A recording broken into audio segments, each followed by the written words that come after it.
남편에게 버림받은 아내가 끝내 숨긴 단 하나의 비밀. 부재 눈보라치던 밤, 사라진 여인과 조선 산골의 마지막 약속. 프롤로그. 눈보라치던 산골 마을. 버려진 여인의 마지막 눈빛. 아무도 몰랐던 비밀의 시작. 조선 후기. 백두대간 깊은 산줄기 아래 사람들조차 길을 잃는 외딴 산골 마을이 하나 있었습니다. 마을 이름은 월암리. 겨울이면 눈이 허리까지 쌓이고 밤이 되면 산짐승 울음소리가 사방에서 들려오는 곳이었습니다. 사람들은 해가 지기 전 반드시 문을 걸어 잠갔습니다. 왜냐하면 오래전부터 그 산에는 눈귀신이 산다는 소문이 떠돌았기 때문입니다. 눈보라가 심한 밤이면 하얀 소복을 입은 여인이 산길을 떠돈다고 했습니다. 그리고 그 여인을 따라간 사람은 다시는 돌아오지 못한다는 이야기도 함께 전해졌습니다. 하지만 월암리 사람들에겐 그보다 더 무서운 이야기가 하나 더 있었습니다. 바로 산 아래 초가집에 사는 나무꾼 덕수와 그의 아내 연화에 관한 이야기였습니다. 덕수는 원래 마음씨 좋은 사내였습니다. 가난했지만 성실했고 병든 어머니를 모시며 누구보다 열심히 살아왔습니다. 연화 역시 마을 사람들이 모두 칭찬할 만큼 착한 여인이었습니다. 새벽이면 남편 도시락을 챙기고 굶주린 아이들에게 몰래 감자를 나눠주곤 했습니다. 그런데 어느 겨울부터 연화의 몸에 이상한 병이 생기기 시작했습니다. 피부는 점점 창백해졌고 밤마다 기침을 하며 피를 토했습니다. 마을 의원도 고개를 저었습니다. 오래 못 버틸게야. 그날 이후 덕수는 조금씩 변하기 시작했습니다. 처음엔 걱정이었습니다. 하지만 시간이 지나자 그 걱정은 원망으로 바뀌었습니다. 가난한 집안에 병든 아내까지 생기자 덕수의 삶은 점점 무너져 갔습니다. 마을 사람들도 수군거리기 시작했습니다. 저 여자가 들어오고 집안이 망했어. 재수가 붙은 게야. 밤마다 이상한 그림자가 보인다더라. 소문은 점점 커졌습니다. 어떤 이는 연하가 상귀신에게 홀린 여자라고 했고 어떤 이는 그녀가 사람의 애군을 먹고 산다고도 말했습니다. 덕수는 처음엔 그런 말을 믿지 않으려 했습니다. 하지만 굶주림과 추위, 끝없는 불안 속에서 그의 마음도 점점 무너지고 있었습니다. 그리고 결국 그날 밤이 찾아왔습니다.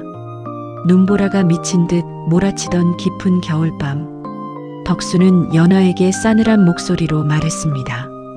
이제 그만 나가주시오. 연하는 아무 말도 하지 않았습니다.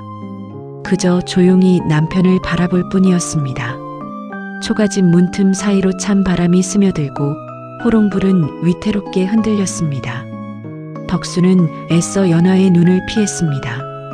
하지만 연하는 마지막까지 남편을 바라봤습니다. 원망도 미움도 없는 이상하리만큼 슬픈 눈빛으로. 잠시 뒤 연하는 낡은 솜저고리 하나만 걸친 채 눈보라 속으로 천천히 걸어나갔습니다. 사각사각 눈 밟는 소리가 점점 멀어졌습니다. 덕수는 끝내 그녀를 붙잡지 않았습니다. 문이 닫히는 순간 멀리 산속 어딘가에서 기이한 피리 소리가 들려오기 시작했습니다. 피익. 그 소리는 사람의 곡소리처럼 처량했고 짐승 울음처럼 섬뜩했습니다. 덕수는 순간 등골이 서늘해졌습니다. 그리고 그날 밤 마을 사람들 모두가 이상한 꿈을 꾸기 시작했습니다. 하얀 눈밭 위를 맨발로 걸어가는 한 여인, 그리고 그녀의 손에 들린 붉은 비녀 하나. 아무도 몰랐습니다. 버려진 연하가 숨기고 떠난 마지막 비밀이 곧 월암리 전체를 뒤흔들게 되리라는 사실을. PART 1. 가난한 나무꾼과 병든 아내. 챕터 1. 산골 외딴 집의 부부. 가난하지만 다정했던 시절. 병으로 쓰러진 연하. 점점 변해가는 남편 덕수. 조선 후기. 백두대간 깊은 산 아래 안개와 눈이 자주 내려 사람들조차 길을 잃는 작은 산골 마을이 있었습니다. 그 마을 끝자락에는 허름한 초가집 한 채가 외롭게 서 있었습니다. 지붕은 여기저기 새고 겨울이면 찬바람이 문틈 사이로 스며들었지만 그 집에는 늘 따뜻한 웃음소리가 흘러나왔습니다. 그곳에는 나무꾼 덕수와 그의 아내 연아가 살고 있었습니다. 덕수는 키가 크고 말수가 적은 사내였습니다. 매일 새벽이면 도끼 하나를 들고 산으로 올라갔고 해가 질 무렵이면 장작더미를 짊어진 채 집으로 돌아왔습니다. 연아는 그런 남편을 늘 문 앞에서 기다렸습니다. 오늘도 고생 많았어요. 연아가 웃으며 따뜻한 숭늉을 건네면 덕수는 피곤한 얼굴로도 슬며시 웃곤 했습니다. 비록 가진 것은 없었지만 두 사람은 서로를 의지하며 살아갔습니다. 봄이면 함께 산나무를 캐러 다녔고 여름이면 개울가에 발을 담그며 웃었습니다. 가을이면 연아는 작은 감자 몇 알로도 맛있는 죽을 끓였고 겨울밤이면 둘은 호롱불 아래 나란히 앉아 눈 내리는 소리를 들었습니다. 마을 사람들은 말했습니다. 가난해도 저 부부는 참 정이 깊어. 하지만 행복은 오래가지 않았습니다. 어느 해 겨울부터 연아의 몸이 조금씩 이상해지기 시작했습니다. 처음엔 단순한 감기인 줄 알았습니다. 하지만 기침은 점점 심해졌고 밤마다 열이 오르기 시작했습니다. 연아는 남편 걱정할까봐 애써 웃었습니다. 괜찮아요. 며칠 쉬면 나을 거예요. 하지만 덕수는 알 수 있었습니다. 연아의 얼굴이 점점 창백해지고 있다는 것을. 어느 날 밤 연아는 갑자기 기침을 하더니 손수건 위로 붉은 피를 토해냈습니다. 덕수는 깜짝 놀라 연아를 붙잡았습니다. 연아야. 하지만 연아는 힘없이 웃으며 말했습니다. 놀라지 말아요. 괜찮아요. 다음 날 덕수는 눈길을 몇 시간을 걸어 의원을 찾아갔습니다. 하지만 늙은 의원은 연아의 맥을 짚어보더니 깊은 한숨만 내쉬었습니다. 병이 깊구나. 살릴 수 없단 말입니까? 약값도 많이 들 것이야. 그날 이후 덕수의 얼굴에서 웃음은 점점 사라졌습니다. 산에서 장작을 패는 시간은 더 길어졌고 집으로 돌아오는 발걸음은 무거워졌습니다. 연아는 점점 누워있는 날이 많아졌습니다. 하지만 아픈 몸으로도 남편 밥만큼은 챙기려 했습니다. 내 걱정 말고 따뜻할 때 드세요. 덕수는 그런 연아를 보며 마음이 아팠습니다. 처음엔 그저 안쓰러웠습니다. 하지만 시간이 흐를수록 그 마음은 점점 다른 감정으로 변해가기 시작했습니다. 약값 때문에 쌀독은 바닥나고 집안엔 찬바람만 가득했습니다. 덕수는 매일 산에서 죽으림을 다해 일했지만 가난은 나아지지 않았습니다. 그러던 어느 날 마을 주막에서 누군가 술 기운에 중얼거렸습니다. 덕수 팔자도 기구하구먼. 병든 아내 데리고 어찌 사나. 저 여자가 집안 복을 다 깎아먹는 게야. 덕수는 아무 말도 하지 않았습니다. 하지만 그 말들이 마음속에 조금씩 쌓이기 시작했습니다. 집으로 돌아온 덕수는 차가운 방 안에 누워 기침하는 연아를 바라봤습니다. 연아는 억지로 미소 지으며 말했습니다. 오늘은 장작 많이 팔았어요? 덕수는 대답하지 않았습니다. 그저 조용히 방문만 바라봤습니다. 그날 밤 연아는 남편이 밖에서 홀로 술을 마시는 모습을 처음 보았습니다. 눈 내리는 마당에 혼자 앉은 덕수의 얼굴엔 지친 그림자가 짙게 드리워져 있었습니다. 그리고 그 순간부터였습니다. 따뜻했던 초가집 안에 조금씩 차가운 침묵이 스며들기 시작한 것은 챕터 2 마을 사람들의 수군거림. 저 여자는 재수가 없어. 굶주림 속 무너지는 마음. 덕수의 차가운 한마디, 연화의 병이 깊어질수록 월암리 사람들의 시선도 조금씩 차가워지기 시작했습니다. 처음엔 모두 안타까워했습니다. 젊은 사람이 어쩌다 저런 병이 들었대. 덕수도 참 안 됐구먼. 하지만 산골 마을이라는 곳은 원래 소문이 빨랐습니다. 누군가 한마디 꺼내면 다음 날이면 마을 전체가 알고 있었습니다. 그리고 어느 날부터 이상한 이야기들이 퍼지기 시작했습니다. 연화가 밤마다 산을 돌아다닌다더라. 그 여자가 지나간 집은 꼭 안 좋은 일이 생긴대. 처음 마을 들어왔을 때부터 눈빛이 이상했어. 처음엔 덕수도 그런 말을 무시했습니다.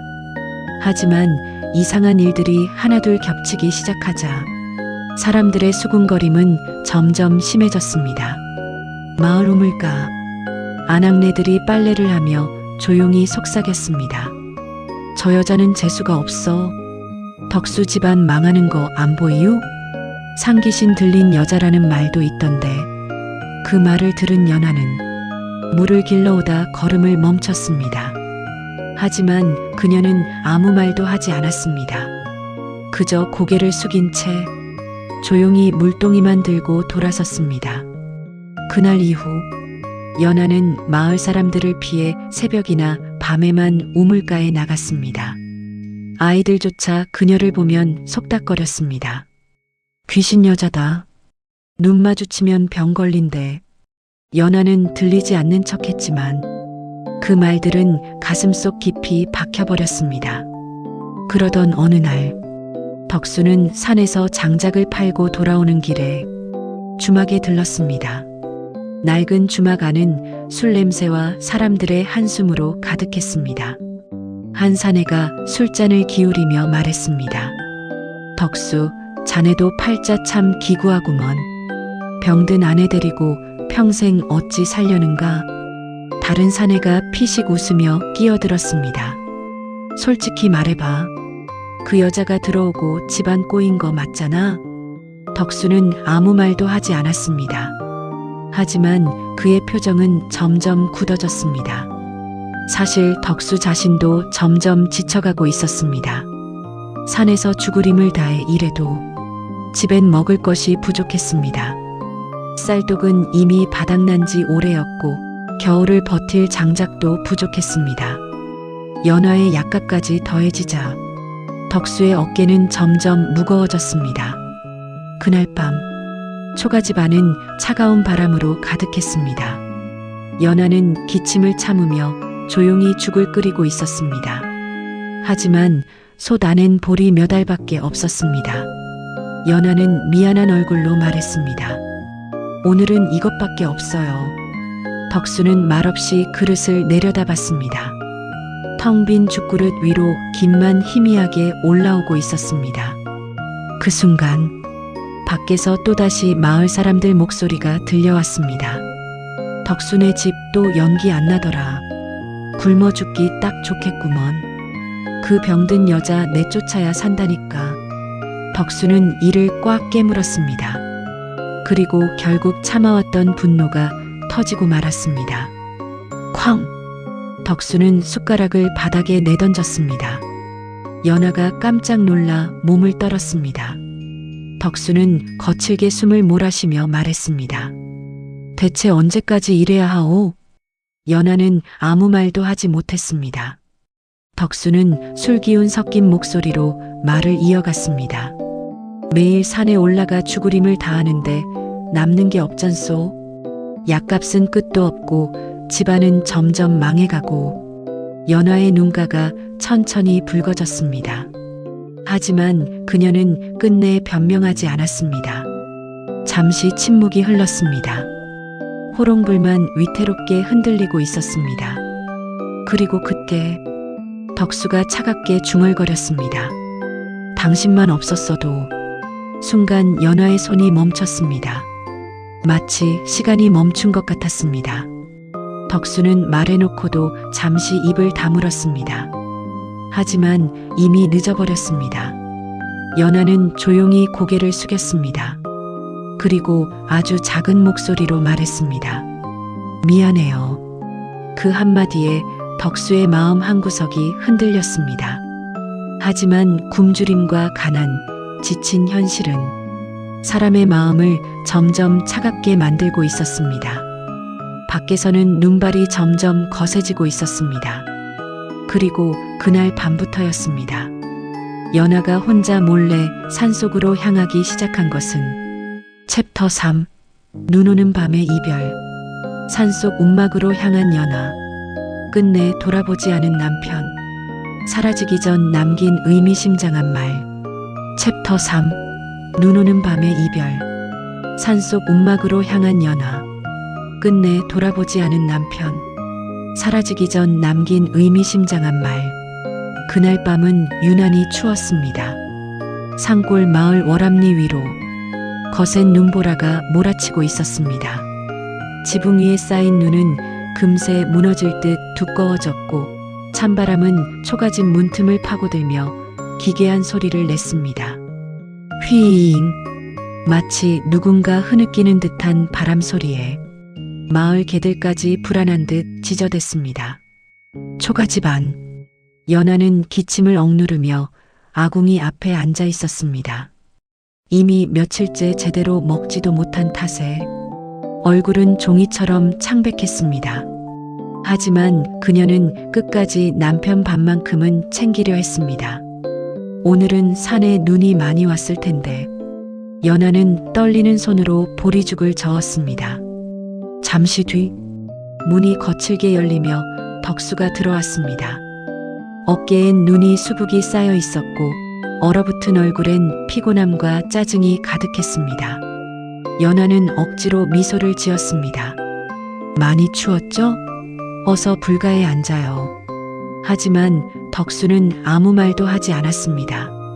그저 젖은 도끼를 바닥에 내던지고는 무겁게 한숨만 내쉬었습니다. 쾅!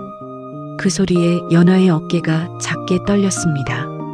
잠시 침묵이 흘렀습니다. 호롱불만 희미하게 흔들리고 있었습니다. 그리고 그때였습니다. 덕수가 낮게 중얼거렸습니다. 이제 지쳤소. 연아는 손을 멈췄습니다. 덕수는 술기운 섞인 목소리로 말을 이어갔습니다. 매일 산에 올라가 죽으림을 다해도 남는 게 없소. 약값은 끝도 없고 집안은 점점 망해가고 있소. 연아는 조용히 고개를 숙였습니다. 덕수의 눈빛은 점점 차갑게 변해갔습니다. 마을 사람들 말이 맞는지도 모르겠소. 당신이 들어오고부터 되는 일이 하나도 없잖소. 그 말에 연아의 손끝이 미세하게 떨렸습니다. 하지만 그녀는 아무 변명도 하지 않았습니다. 잠시 후 덕수는 결국 입에 담지 말아야 할 말을 내뱉고 말았습니다. 산으로 가주시오. 순간 방 안의 공기마저 멈춘 듯 했습니다. 밖에서는 여전히 눈보라가 몰아치고 있었습니다. 연아는 한참 동안 아무 말도 하지 않았습니다. 그저 남편을 가만히 바라볼 뿐이었습니다. 슬픔도 원망도 없는 이상하리만큼 조용한 눈빛이었습니다. 그 눈빛을 본 덕수는 순간 마음 한구석이 흔들렸습니다. 하지만 이미 지친 마음은 쉽게 돌아오지 않았습니다. 며칠만 산속 움막에 가 있으면 내 마음도 좀 정리될 것 같소? 그 말은 핑계였습니다. 사실 덕수 자신도 알고 있었습니다. 이 눈보라 속에서 병든 연아가 오래 버티기 힘들다는 것을. 하지만 그는 끝내 외면했습니다. 연아는 천천히 자리에서 일어났습니다. 그리고 낡은 솜저고리 하나를 꺼내 조용히 걸쳤습니다. 덕수는 끝내 그녀를 붙잡지 않았습니다. 연아는 문 앞에 잠시 멈춰 섰습니다. 그리고 아주 작은 목소리로 말했습니다. 당신은 끝까지 모르겠지요. 덕수는 고개를 들었습니다. 무슨 뜻이오? 연아는 슬프게 미소 지었습니다. 제가 왜 이 마을에 온 건지. 덕수는 순간 이상한 서늘함을 느꼈습니다. 하지만 연아는 더 이상 아무 말도 하지 않았습니다. 기익.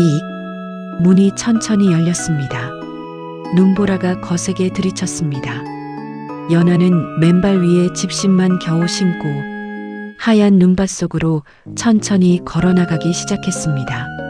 사각사각 눈 밟는 소리가 점점 멀어졌습니다. 덕수는 멍하니 그 뒷모습만 바라봤습니다. 왠지 모르게 가슴 한쪽이 답답해졌지만 애써 외면했습니다. 그리고 그 순간 멀리 산속 어딘가에서 기묘한 피리 소리가 들려오기 시작했습니다. 피익. 그 소리는 바람 소리와 뒤섞여 마치 사람의 울음처럼 처량했습니다.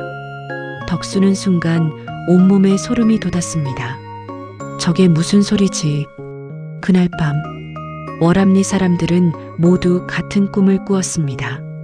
눈 덮인 산길 위를 걸어가는 한 여인, 그리고 그녀의 뒤를 정체를 알 수 없는 검은 그림자가 따라가고 있었습니다. 아무도 몰랐습니다. 그날 밤 연하가 사라진 것이 단순한 이별이 아니라는 사실을, 그리고 그녀가 마지막까지 숨긴 비밀이 곧 마을 전체를 공포 속으로 몰아넣게 되리라는 것을. PARTE 산골 마을에 찾아온 기이한 일들. 챕터 4. 밤마다 들려오는 피리 소리. 산속에서 울려 퍼지는 곡조. 마을 개들이 짖기 시작한 이유. 눈밭에 찍힌 낯선 발자국. 연하가 사라진 뒤부터 월암리 마을은 이상할 만큼 조용해졌습니다. 아니, 정확히는 사람들이 일부러 조용해지려 했다는 말이 맞았습니다. 누구도 연하 이야기를 먼저 꺼내지 않았고 덕수 역시 그날 이후 입을 굳게 닫은 채 살아갔습니다. 하지만 사람들의 침묵과는 다르게 산은 무언가를 알고 있는 듯 했습니다. 연하가 떠난 지 사흘째 되던 밤, 마을 위쪽 산속에서 기묘한 피리 소리가 들려오기 시작했습니다. 피익, 피익. 그 소리는 사람의 곡소리처럼 처량했고 어딘가 슬프면서도 서늘했습니다. 처음엔 바람 소리인 줄 알았습니다. 하지만 이상한 점은 그 피리 소리가 꼭 한밤중이 되면 들려온다는 것이었습니다. 특히 눈이 많이 내리는 밤이면 그 소리는 더욱 가까워졌습니다. 덕수는 그 소리를 처음 들은 날 밤 잠에서 벌떡 깨어났습니다.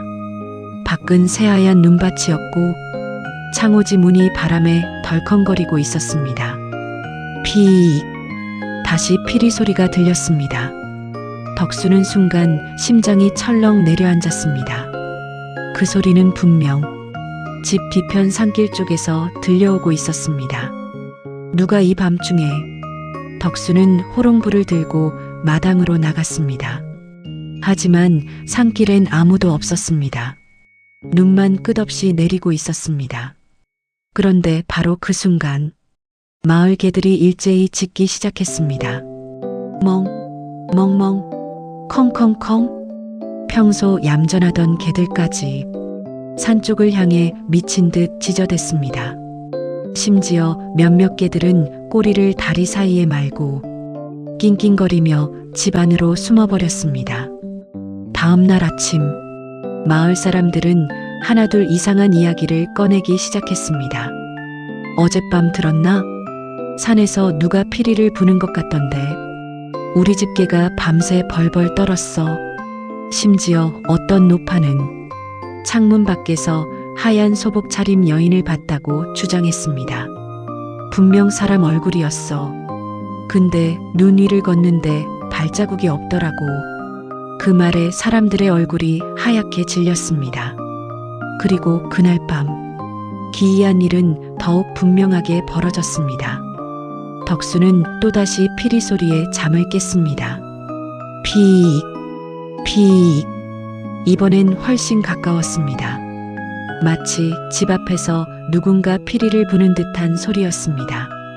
덕수는 떨리는 손으로 방문을 열었습니다. 기익. 차가운 바람과 함께 눈보라가 들이쳤습니다. 그리고 그는 그 자리에서 얼어붙고 말았습니다. 새하얀 눈밭 위에 누군가의 발자국이 찍혀 있었기 때문입니다.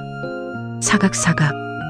발자국은 산길에서부터 시작되어 곧장 덕수의 집 앞까지 이어져 있었습니다. 하지만 이상한 점은 그 발자국이 맨발 자국이라는 것이었습니다.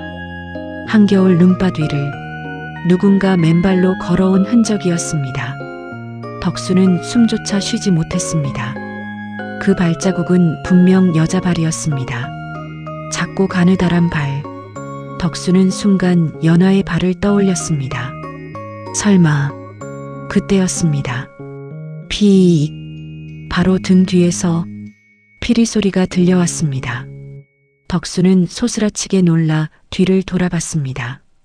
하지만 거기엔 아무도 없었습니다. 다만 멀리 산속 나무들 사이로 하얀 그림자 하나가 스쳐 지나가는 것만 보였습니다. 덕수는 그대로 주저앉고 말았습니다. 그리고 다음 날 아침, 마을 사람들은 더 끔찍한 것을 발견하게 됩니다. 눈밭 위에 찍힌 발자국이 덕수의 집 앞에서 끝난 것이 아니라 마을 공동 우물까지 이어져 있었던 것입니다. 사람들은 두려움에 떨기 시작했습니다. 상귀신이 내려온 게야. 연하가 죽어서 돌아온 거야. 아니야, 그 여자는 원래 사람 아니었어. 소문은 삽시간에 퍼졌습니다. 그리고 그날 밤부터 월암리에서는 해가 지면 아무도 밖으로 나오지 않았습니다. 하지만 사람들은 아직 모르고 있었습니다. 그 발자국의 주인이 정말 두려운 존재는 아니라는 것을, 그리고 산속 어딘가에서 누군가가 여전히 살아 숨쉬고 있다는 사실을. 챕터 5. 덕수에게 벌어진 이상한 일. 챕터 5. 덕수에게 벌어진 이상한 일. 꿈속에 나타난 연하. 집안에 쌓이기 시작한 곡식. 마을 무당의 섬뜩한 경고. 연하가 사라진 뒤부터 덕수는 밤마다 잠을 제대로 이루지 못했습니다. 눈만 감으면 그날 밤 연하의 마지막 눈빛이 떠올랐기 때문입니다. 당신은 끝까지 모르겠지요. 그 말이 자꾸 귓가를 맴돌았습니다. 덕수는 애써 술로 잠을 청했지만 이상하게도 깊은 밤만 되면 멀리 산속에서 피리 소리가 들려왔습니다. 피익, 피익. 그 소리는 꼭 누군가 울고 있는 것 같았습니다. 그리고 어느 날 밤, 덕수는 기이한 꿈을 꾸게 됩니다. 새하얀 눈밭 한가운데 연하가 홀로 서 있었습니다. 하얀 소복 차림의 연하는 차가운 눈발 속에서도 이상하리만큼 평온한 얼굴이었습니다. 덕수는 꿈속에서 연하를 향해 달려갔습니다. 연하야. 하지만 아무리 달려도 거리는 가까워지지 않았습니다. 그때 연하가 천천히 입을 열었습니다. 아직 늦지 않았어요. 덕수는 숨을 몰아쉬며 물었습니다. 어디 있는 게냐? 살아있는 게냐? 연하는 슬프게 웃었습니다.